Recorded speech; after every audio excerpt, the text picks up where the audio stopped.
Hello everyone, my name is Shubham Singh Hania and I am your mentor for UPSC Commerce as well as Management Optional. Now a lot of students have been reaching out to me asking one basic question that sir, how can we improve the quality of our answer? Second, how can we make use of current affairs in order to improve the quality of our answer? तो इन दोनों ही questions के जवाब मैं आपको इस video में देने वाला हूं with some examples taking it from the past year papers. तो प्लीज इस वीडियो को एंड तक जरूर देखिएगा, ठीक है। सबसे पहले शुरू करते हैं, लेट्स मूव अहेड। और सबसे पहले बात करते हैं कि हमें किन चीजों पे फोकस करना है while we are reading a newspaper. Because देखिए, I can be very sure about it कि आप लोग न्यूज़पेपर जरूर पढ़ते होंगे। जब आप लोग जनरल स्टडीज के पेपर्स की तैयारी करते होंगे तो आप न्यूज़पेपर पढ़ते ही हैं। सो कुछ एडिशनली नहीं करना, आपको सिर्फ वहां पे थोड़ा सा ज्यादा स्मार्ट वर्क करना है while you are spending your time on the newspaper. देखते हैं क्या क्या करना है। सबसे पहले तो आपको क्या होना चाहिए, you should have the clarity on your syllabus. So जब आप अपना सिलेबस देख रहे हैं हर सब्जेक्ट में, whether you are preparing for UPSC commerce, whether you are preparing for UPSC management optional, हर सब्जेक्ट के लिए आपके पास करंट अफेयर्स काम नहीं आने वाले, they are not going to be very very useful. For example, अगर मैं for a subject like organisational behaviour, अगर मैं ऑर्गेनाइजेशनल बिहेवियर के बारे में बात करूं, उस पर्टिकुलर सब्जेक्ट में बहुत ज्यादा करंट अफेयर्स का काम नहीं आ सकता है। Similarly if I talk about accountancy और if I talk about financial management, तो वहां पे भी करंट अफेयर्स का काम बहुत ज्यादा नहीं आएगा। But if I talk about a subject let's say international business, जो कि मार्केटिंग ऑप्शनल के अंदर आता है, मैनेजमेंट ऑप्शनल के अंदर आता है, और if I talk about a subject that is let's say international business, ठीक है, मार्केटिंग सब्जेक्ट हो गया, स्ट्रेटेजिक मैनेजमेंट हो गया, ठीक है, थोड़ा सा लीगल एस्पेक्ट्स हो गया, जो आपके टॉपिक्स है कंज्यूमर प्रोटेक्शन एक्ट के, कॉम्पिटिशन एक्ट के, उन सारे टॉपिक्स के अंदर आप करंट अफेयर्स का इस्तेमाल कर सकते हैं, ठीक है। तो सबसे पहले आपको ये क्लैरिटी होनी चाहिए कि कौन कौन से ऐसे सब्जेक्ट हैं जहां पे हम करंट अफेयर्स का इस्तेमाल कर सकते हैं, ठीक है। तो सबसे पहले जब आप मैनेजमेंट ऑप्शनल या कॉमर्स ऑप्शनल जिसके लिए भी प्रिपेयर कर रहे हैं, तो उसमें सब्जेक्ट्स को नोट डाउन कर लीजिए, सिलेबस को गो थ्रू करके कि ये टॉपिक्स हैं, ये वो सब्जेक्ट्स हैं जिसमें करंट अफेयर्स का इस्तेमाल हो सकता है। That is going to be your first step. ये आपको पहला स्टेप लेना होगा before you start with your preparation, ठीक है। सो फर्स्ट पार्ट हो गया। Second part is what is the topics related to optional. जैसे मैंने आपको कहा कि कौन कौन से सब्जेक्ट्स हैं, कौन कौन से इनफैक्ट टॉपिक्स हैं जिसमें आपको करंट अफेयर्स की जरूरत पड़ेगी, ये भी आपको पता होना चाहिए, ठीक है। So that while you are reading it you do not miss upon them, ठीक है। अब आपको क्या करना है, जब आप अपनी जीएस सब्जेक्ट की तैयारी कर रहे हैं and you come across any kind of news article, I am repeating once again, कोई भी न्यूज आर्टिकल आपको ऐसा मिलता है जो इन टॉपिक से रिलेटेड है, ठीक है, what ever topic you chosen. Let's say आपने इंटरनेशनल बिजनेस से रिलेटेड कोई टॉपिक चुना हुआ है, लेट्स से ट्रेड से रिलेटेड कोई टॉपिक चुना हुआ है, फॉरेन ट्रेड से रिलेटेड कोई टॉपिक चुना हुआ है, ई मार्केटिंग से रिलेटेड कोई टॉपिक चुना हुआ है, वॉट एवर इट बी, जैसे ही आपको इससे रिलेटेड कोई न्यूज़पेपर आर्टिकल मिलता है, ठीक है, कोई किसी मैगजीन में कोई आर्टिकल मिलता है, उसकी कटिंग अपने पास सेव कर लीजिए, या फिर जो लिंक है उसको एक जगह सेव करके अपने पास रख लीजिए, ठीक है। अगर आप उन आर्टिकल को पढ़ के कुछ नोट्स बनाना चाहते हैं, that is going to be wonderful, तो आप एक सेपरेट नोट्स भी बना सकते हैं, so that when you prepare for your UPSC optional आपको दोबारा से न्यूज़पेपर ना पढ़ना पड़े।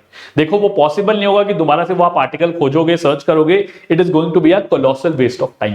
सो जब आप अपने जीएस सब्जेक्ट के लिए न्यूज़पेपर को पढ़ ही रहे हो, उसी समय उन आर्टिकल्स के या तो नोट्स बना लीजिए या उन लिंक्स को एक जगह साइड में रख लीजिए कि जब मैं ऑप्शनल पढ़ूंगा तो उस समय मैं उन लिंक्स को एटलीस्ट रेफर कर लूंगा, ठीक है। Last aspect is start incorporating them in your answer writing once you start your practice. देखो, अगर आप न्यूज़पेपर आर्टिकल पढ़ोगे, नोट्स बना लोगे, लिंक्स अपने पास रख लोगे, लेकिन आप आंसर राइटिंग करते समय उन फैक्ट्स को, जो भी आपको डेटा मिला है, जो भी आपको न्यूज़पेपर आर्टिकल से पॉइंटर्स मिले हैं, अगर आप उनको अपने आंसर राइटिंग में इनकॉर्पोरेट नहीं करोगे, you will never be able to write answers, ठीक है। बिकॉज ऐसा नहीं होता है कि आप लास्ट डे पे जब मॉक टेस्ट प्रैक्टिस करोगे उस समय आप सोचोगे कि यार अब मैं इनकॉर्पोरेट कर लेता हूं, तो वो ऑटोमेटिकली इनकॉर्पोरेट होना शुरू हो जाएगा। That is not going to happen. Answer writing is a creative skill which takes a lot of time, ठीक है, डे वन से नहीं होगा। तो अगर आप डे वन से ही जब आप आंसर राइटिंग करना शुरू कर रहे हो, अगर आपने इन फैक्ट्स को इनकॉर्पोरेट करना शुरू कर लिया, किसी इंपॉर्टेंट डेटा को, किसी इंपॉर्टेंट स्टैटिस्टिक्स को इनकॉर्पोरेट करना शुरू कर लिया, फाइनली जब तक आपका एग्जाम आएगा you will be very well versed in terms of incorporating all of these things. तो ये कुछ पहले 4 पैरामीटर्स हैं, कुछ पहले 4 एस्पेक्ट्स हैं जिसके बारे में आपको पता होना चाहिए, ठीक है। अब आगे बढ़ते हैं, मैं आपको कुछ एग्जांपल्स दिखाता हूं, जो मैं 2 एग्जांपल्स स्पेसिफिकली लेके आया हूं। They can be multiple examples, ठीक है, पास्ट ईयर्स में भी आपको मिल जाएंगे और जब आप मॉक्स लगाएंगे तब भी आपको मिल जाएंगे, लेकिन अभी for the matter of simplicity आपको एक्सप्लेन करने के लिए मैंने 2 एग्जांपल यहां पे लिए हुए हैं। ठीक है, पहला एग्जांपल है explain the concept of misleading advertisement using relevant example. ये मिसलीडिंग एडवर्टाइजमेंट का टॉपिक है, ठीक है, which is the topic from marketing, ठीक है, अगर आपको याद हो। और मैं आपको बता दूं प्रीवियस ईयर्स में, पास्ट ईयर्स में इस टॉपिक पे काफी सारे क्वेश्चंस आए हुए, ठीक है। Now there is a newspaper article, एक उसकी टाइटल मैंने यहां पे रखी हुई है, why did a consumer forum in Delhi rule that fair and handsome ads are misleading. तो अगर आप इस न्यूज़पेपर आर्टिकल को पढ़ेंगे तो आपको पूरा केस समझ में आ जाएगा, ठीक है। We are very well versed about this case कि भाई फेयर एंड लवली जो क्रीम है वो ये क्लेम करती है, क्लेम करके चलती है कि अगर आप so and so amount of weeks के लिए लगातार इसको अप्लाई करते हैं तो आपकी जो स्किन है वो फेयर हो जाएगी, ठीक है। Now this is in some form misleading अगर आपको एक्चुअली रिजल्ट्स नहीं मिलते, ठीक है। So therefore this case is one classic case जिसका आप इस्तेमाल कर सकते थे और इनकॉर्पोरेट कर सकते थे उसको मिसलीडिंग एडवर्टाइजमेंट समझाते समय। इस पर्टिकुलर आर्टिकल के अंदर मिसलीडिंग एडवर्टाइजमेंट की डेफिनेशन भी है, ठीक है, मिसलीडिंग एडवर्टाइजमेंट का पूरा केस भी है, मिसलीडिंग एडवर्टाइजमेंट में क्या डिसीजन हुआ, क्या पेनल्टीज इशू करी गई या कुछ रिलीफ्स इशू किए गए, वो सब कुछ उसके अंदर प्रोवाइडेड है। तो right now what you are doing, you not just simply explaining the concept, अब आप सिर्फ कंसेप्ट को एक्सप्लेन नहीं कर रहे हैं, अब आप उसका एक रियल लाइफ एग्जांपल भी कोट कर रहे हैं जो आपकी क्वालिटी ऑफ आंसर्स को इंप्रूव कर देगा and you will be able to score better marks. तो जो लोग अच्छा स्कोर करते हैं, जो लोग बेटर स्कोर करते हैं, वो कुछ डिफरेंट नहीं करते हैं, वो बस ये करते हैं, they do a smart work कि वो अपनी क्वालिटी ऑफ आंसर्स को इंप्रूव कर देते हैं गिविंग सच रेलेवेंट एग्जांपल, ठीक है। एक और एग्जांपल देखते हैं, उससे आपको और क्लैरिटी आएगी, ठीक है।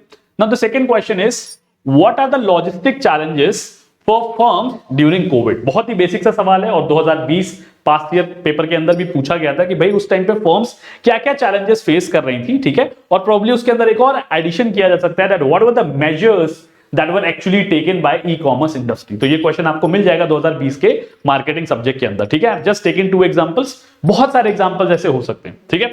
अब यहां पे देखिए एक और न्यूज़पेपर आर्टिकल है from Times of India, reimagining supply chain amidst covid.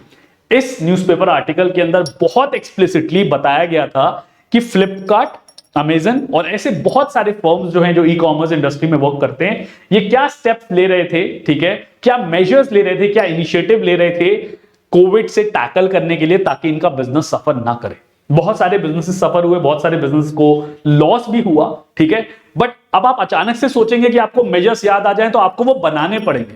But अगर आप इन न्यूज़पेपर आर्टिकल्स को पढ़ेंगे, इनसे पॉइंटर्स जॉट डाउन करके पहले से ही रख लेंगे, उसको अपने आंसर्स में इनकॉर्पोरेट करके रख लेंगे, तो you are going to score very good when you are writing your final answers, ठीक है।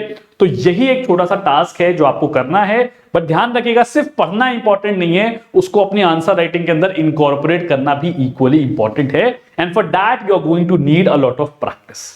तो अब आपको यही करना है कि जब आप जीएस की तैयारी कर रहे हैं उन पॉइंट्स को नोट डाउन करते रहिए, नोट्स बनाते रहिए और आंसर राइटिंग करते समय उनको इनकॉर्पोरेट करना शुरू कर दीजिए। Very soon we are going to start with our session, तो वहां पे हम आपको प्रैक्टिकली बताएंगे, कंप्लीट फुल फ्लेजेड आंसर लिख के बताएंगे कि आप किस तरीके से उसका इस्तेमाल कर सकते थे, ठीक है। So that was all about this particular video. मुझे लगता है कि काफी क्लैरिटी आ गई होगी, दो बहुत ही छोटी सी चीज थी, बट आई थिंक कुछ एग्जांपल्स जब हम देखते हैं और आपको हर टॉपिक पे मैं आपको बता रहा हूं कि अगर आपने टॉपिक्स आइडेंटिफाई कर लिए और अगर आप सर्च करने जाएंगे तो आपको हर टॉपिक पे न्यूज़पेपर आर्टिकल मिल जाएगा, अच्छे न्यूज़पेपर आर्टिकल मिल जाएंगे, एमिनेंट राइटर्स के, एडिटर्स के आपको आर्टिकल्स मिल जाएंगे जिसमें उन्होंने बहुत ही अच्छे वैल्यूएबल पॉइंट दिए हैं। और जब आप अपनी बात को कहने के लिए, अपने आर्गुमेंट को देने के लिए किसी रिनाउंड पर्सनालिटी का, लेट्स से आप एक आंसर लिख रहे हैं बैंकिंग के ऊपर, या लेट्स से आप ट्रेड से रिलेटेड कोई आंसर लिख रहे हैं, ठीक है, या आप इकोनॉमिक्स से रिलेटेड कोई आंसर लिख रहे हैं, व्हाटएवर इट बी, अगर आप किसी बड़े इकोनॉमिस्ट को, लेट्स से आप रघुराम राजन सर को कोट कर रहे हैं, ठीक है, या लेट्स से आप राजनाथ सिंह को कोट कर रहे हैं या फाइनेंस मिनिस्टर को कोट कर रहे हैं,